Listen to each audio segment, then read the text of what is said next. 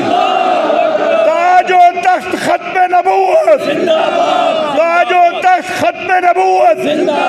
پاکستان، پاک فوج، پاک فوج، جنرل باجوہ، جنرل فیض حمید. یہ لندن والوں کے لیے ہے، پہنچ گئے ہوں.